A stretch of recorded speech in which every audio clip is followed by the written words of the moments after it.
was adopted by consensus at the start of this session, where leaders pledged a renewed commitment to multilateralism, firmly rooted in the fundamental principles of the United Nations Charter. As we commemorate the Charter's 80th anniversary, member states must rededicate themselves to its foundational principles, and above all, to the pursuit of peace. This is not merely an obligation, it is our shared responsibility and the only path toward a future defined not by conflict, but by cooperation and hope. We must all work for a peaceful future. Thank you. The Assembly will now hear an address by His Excellency Andrzej Duda, President of the Republic of Poland. I request protocol to escort His Excellency and invite him to address the Assembly.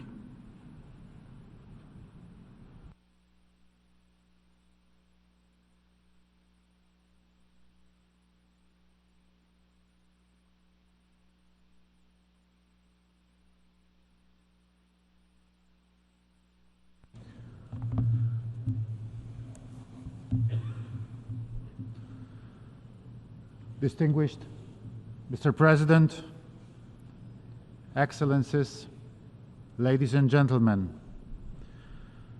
this is my last speech before the United Nations General Assembly as President of the Republic of Poland. And I wish to take this opportunity and share with you my reflections after almost a decade of service to my homeland, Poland, a founding member of the United Nations. I recall my previous interventions, the main message of which was always the primacy of the international law over naked force. Peace through law was the slogan that accompanied me during my speeches before the UN General Assembly and at the UN Security Council during our non-permanent membership in 2018 and 2019. Every time I left Poland to travel to the United Nations headquarters, I kept in mind that this organization should care for and guarantee respect for the law in order to maintain peace and security across the world. Unfortunately, the experiences gathered in recent years demonstrate how fragile both peace and security are. I followed a number of crises and conflicts which broke out far away from the borders of my homeland in the Middle East, in Africa, or Asia. But I also saw a steadily growing threat in our closest neighborhood. I could see the resurging Russian imperialism, which aimed to shatter all universal values: peace, respect for sovereignty and integrity of states. I vividly remember 2008 and the Russian aggression against independent Georgia.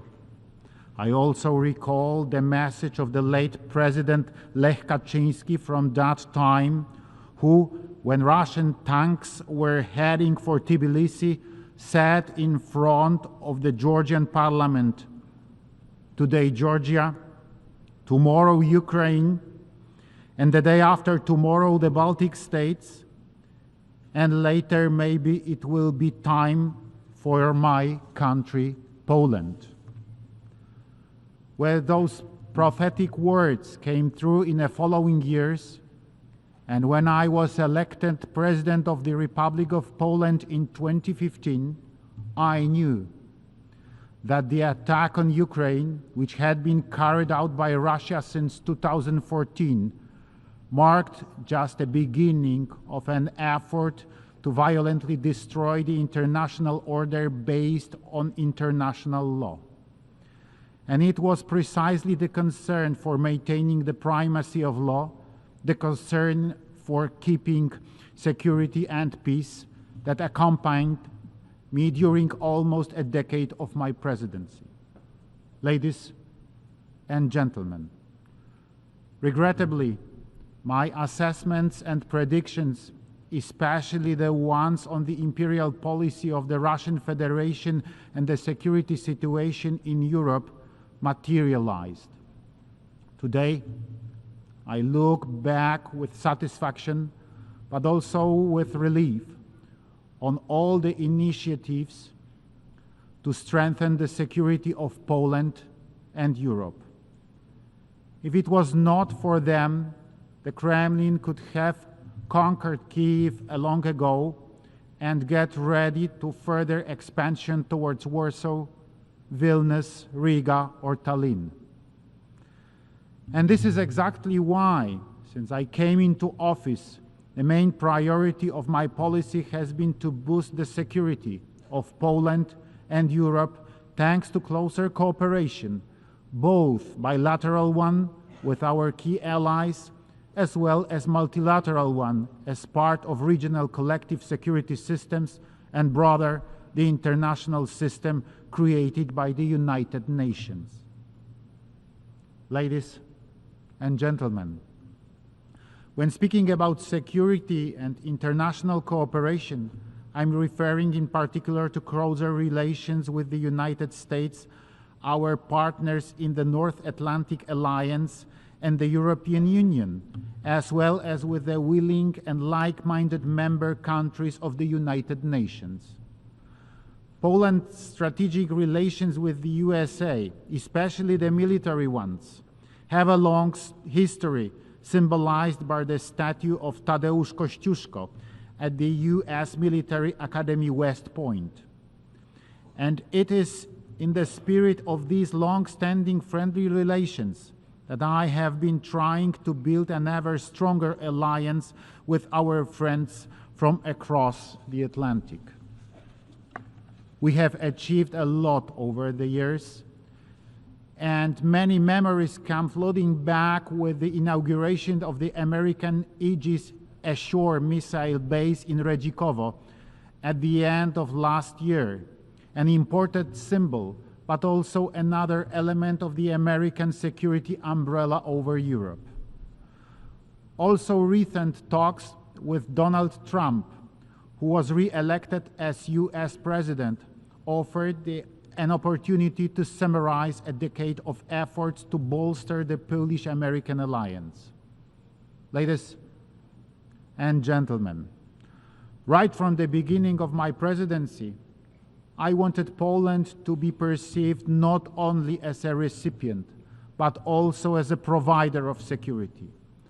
Therefore, during my 2 terms in office, I tried to ensure that Warsaw fulfilled its most important allied obligations and truly shaped the security policy in Europe and across the world. In accordance with the provisions of the United Nations Charter, we actively advocate for regional agreements to ensure the maintenance of international peace and security. For 25 years, we have been a member of the North Atlantic Alliance, which has guaranteed peace in the transatlantic era for 75 years.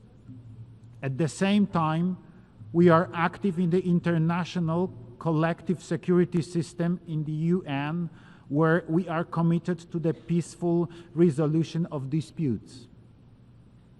Our activity in UN peacekeeping missions is an expression of this aspiration. Poland can boast a long tradition of participating in such activities. That is why I personally decided to deploy once again the Polish military contingent to Lebanon as part of the UNIFIL operation. In addition, we are co-chairing the Peace-Building Commission and actively participating in the 2025 Peace-Building Architecture Review. Furthermore, We support the implementation of the UN Secretary General's Pact for the Future and new agenda for peace.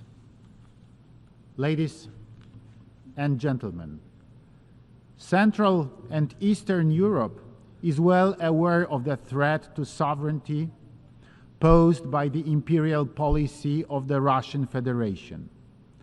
That is why I have been so committed to enhancing our security policy. Over the past 10 years, we have succeeded in intensifying defense cooperation with the Bucharest 9 format. Together with the countries in a region, we have prepared to counter the most challenging threats: Russian hybrid attacks on our borders, sabotage on land at sea, and the worst-case scenario, the full-scale aggression against our neighbor, Ukraine. We reacted jointly and as one of the first to the blatant and brutal violation of international law.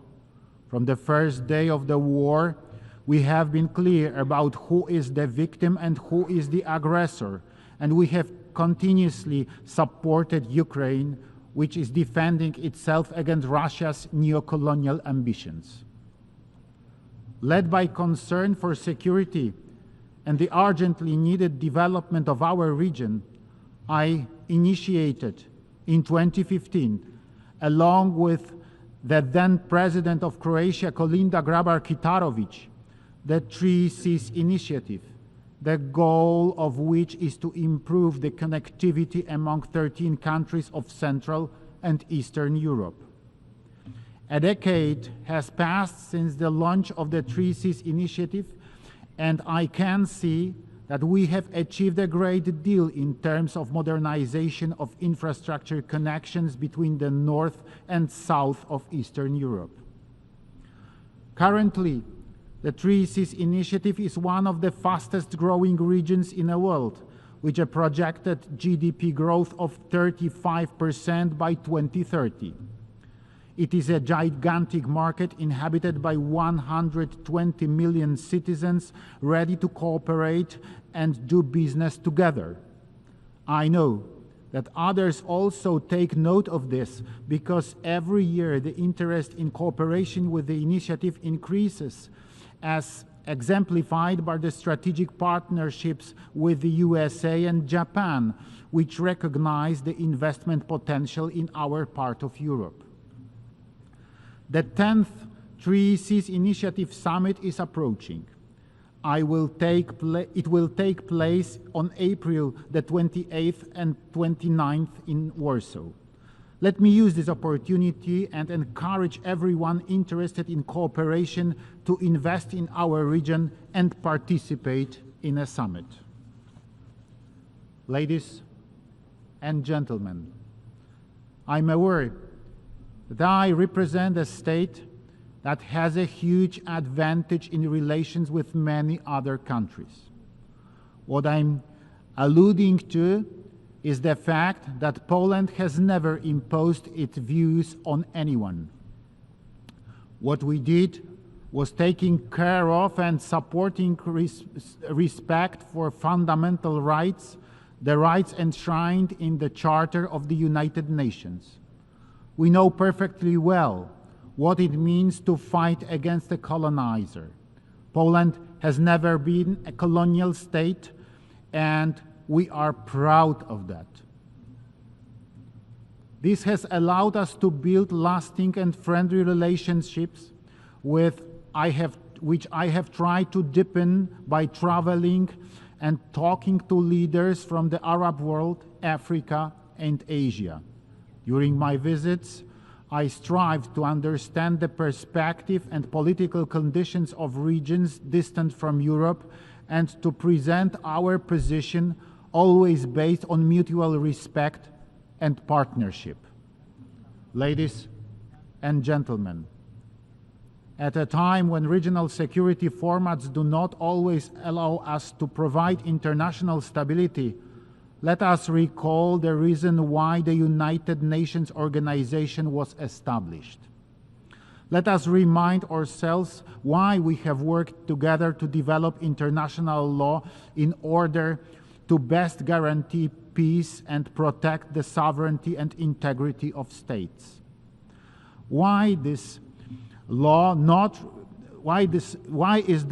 not respected by everyone today, including the permanent members of the UN Security Council?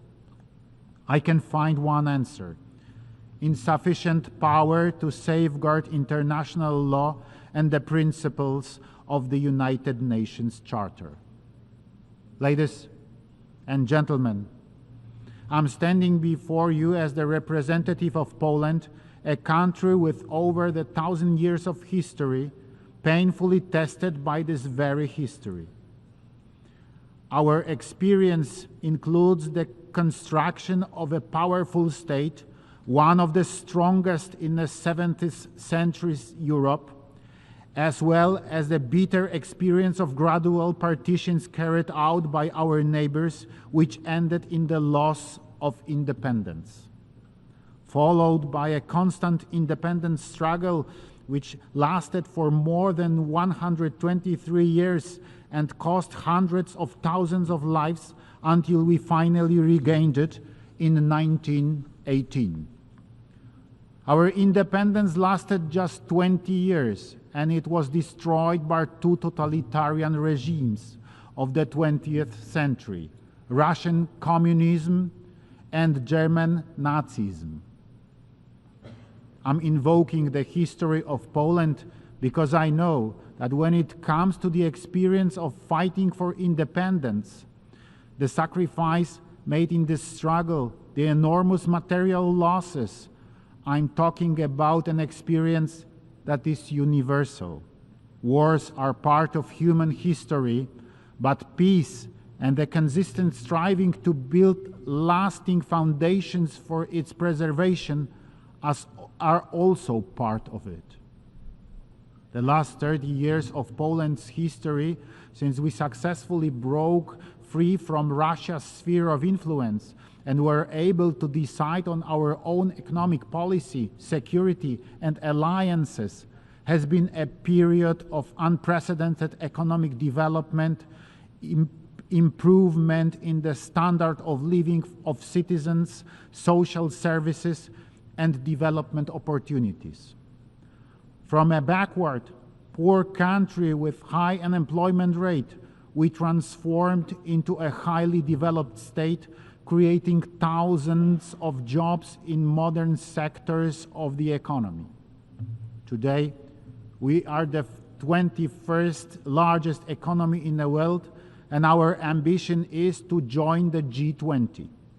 All these successes were possible thanks to peace in Europe. Therefore, in Poland, we sincerely believe that only peace can provide optimal conditions for development.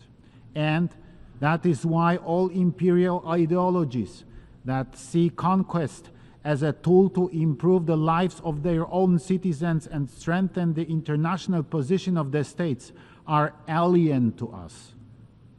Our success, I'm referring to the countries of Europe, consisted in creating such a system on the old continent in which war was hard to imagine because it did not benefit the aggressor. It was contradictory to development, the power of the state, the prosperity of its citizens. At the same time, I admit that this way of thinking has made many European leaders blind to the threat of Russia's imperial policy. I hope that the process of awakening from the geopolitical slumber, painfully as it may be, will be swift, and that Europe will take greater responsibility for its security in cooperation with proven allies. After all, there is no choice. Citizens understand this. Now it is a time for the state leaders to follow suit. Ladies and gentlemen, I remember taking part in the UN Security Council high-level debate in 2018 and talking about the importance of law for maintaining peace. Today, in the third year of the war in Ukraine, a country neighboring Poland, I would repeat the words I spoke then. International law remains the strongest tool for civilized nations to ensure a lasting peace. However, today I would add that peace can only be defended if it is backed by the real force capable of deterring a potential aggressor. On the other hand, if a war could not be prevented, restoring peace requires justice as well as force. This is because only a just peace can be lasting. Ladies and gentlemen, war does not respect borders, human dignity, systems of values, or confessions. It means death, destruction, and contempt for other people. No continent was spared the experience of war. It threatens all our countries, even if the risk of a war breaking out in a given part of the world seems limited at the moment.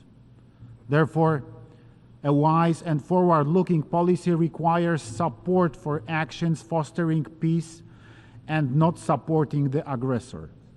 It is in the best interest of all our countries.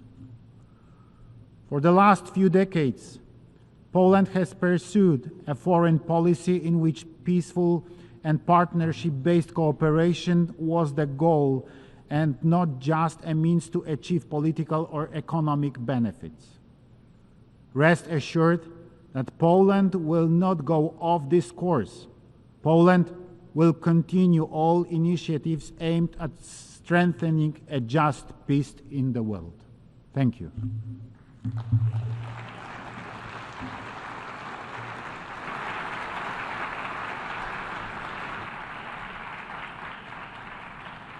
On behalf of the Assembly, I wish to thank the President of the Republic of Poland for the statement just made.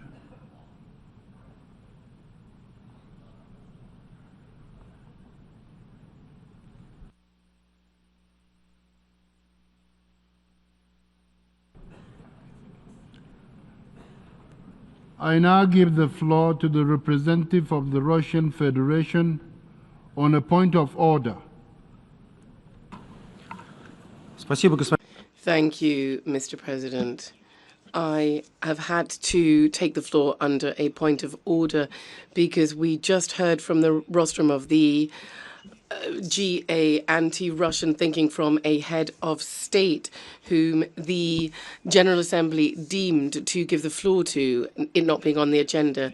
The president of the GA is well aware that we did have doubts regarding the expediency of conducting today's meeting.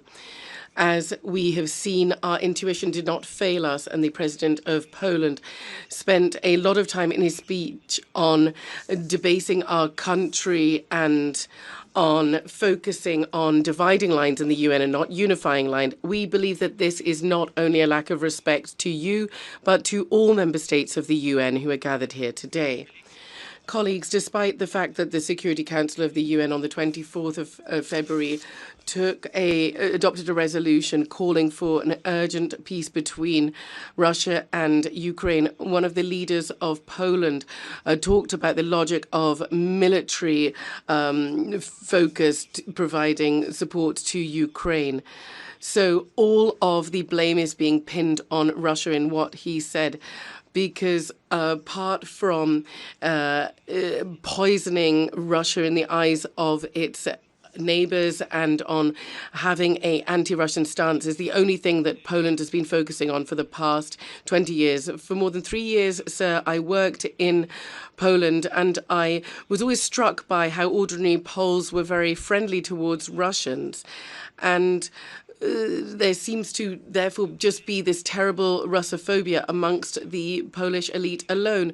Citizens often write to us from Poland apologizing for the stance taken by their leadership. And they are the ones who are backing those in Ukraine who have they have been holding up high aloft those in Ukraine who were doing terrible things. So we have just been talking about the fact that more than 60,000 soldiers died in World War II. There were many people fighting fascism. And so we just don't understand why Poland, a people who suffered so much from war, Poland is now on the forefront of those who are egging on another war. It is time for the war to end.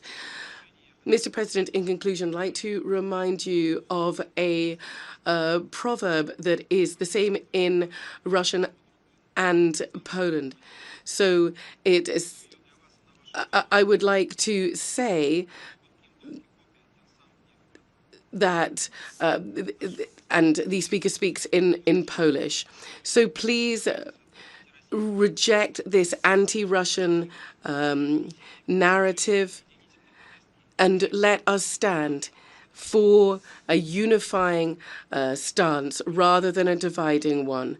This is the only way that long-lasting peace can be upheld in Europe that all want and not just the Poles. Thank you.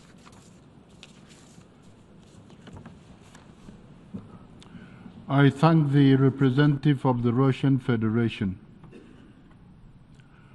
Before adjourning the meeting, members are reminded that the 58th plenary meeting will be resumed immediately after this meeting.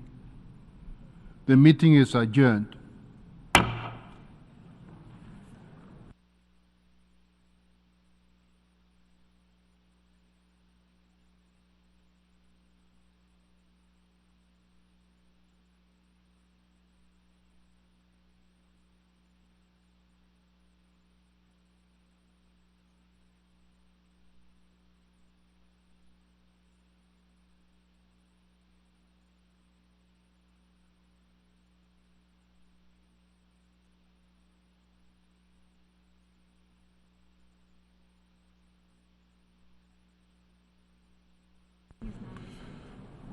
The 58th plenary meeting is now resumed.